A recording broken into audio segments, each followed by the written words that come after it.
केवल राम नाम के एक भगत थे, किसान, गरीब आदमी।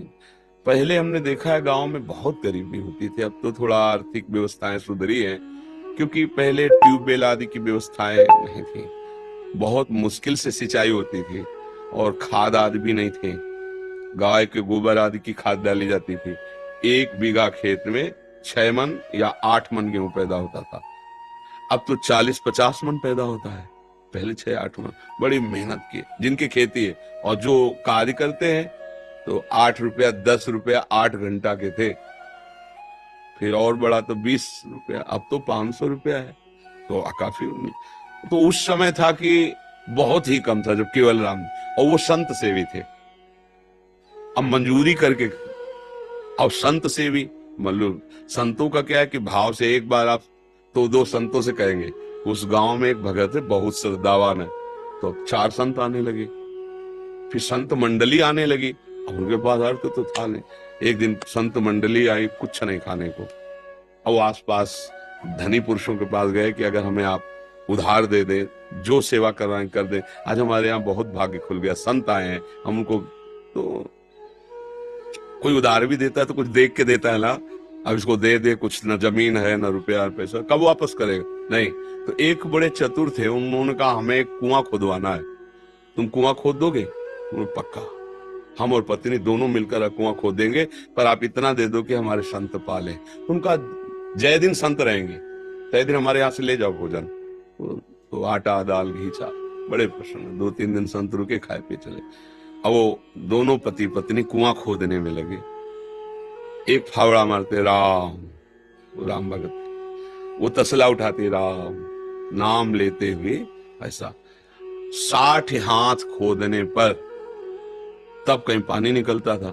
तो अभी 40 हाथ ही खोदा होगा, कि वो पत्नी तो ऊपर थी और बीच से रज भसक गई और कुआं तुप गया। तो 20-25 हाथ मिट्टी उनके ऊपर। अब सेठ ने कहा कि भाई हम क्या कर सकते हैं, और उस समय जेसीबी वाला जमाना तो था नहीं, पुराना समय। कहा भाई हम तो पैसे भोजन दिया था, तय किया था खुदवान, और मर गए कैसे, अब इतना खो कैसे? भाई कोई यंत्र हो तो जल्दी जल्दी।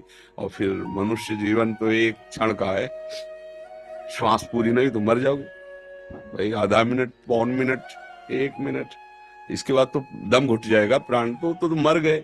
ऐसा सबको पत्नी को समझा बुझा के कुछ दे ले खान पान के, कि भाई वो तो पधारी गए हैं, अब जब आपको जरूरत हो हमसे ले जाना, ये सहयोग कर सकते हैं। अब तो ऐसा तो नहीं कि कुआं खोदा जाए जिंदा मिले।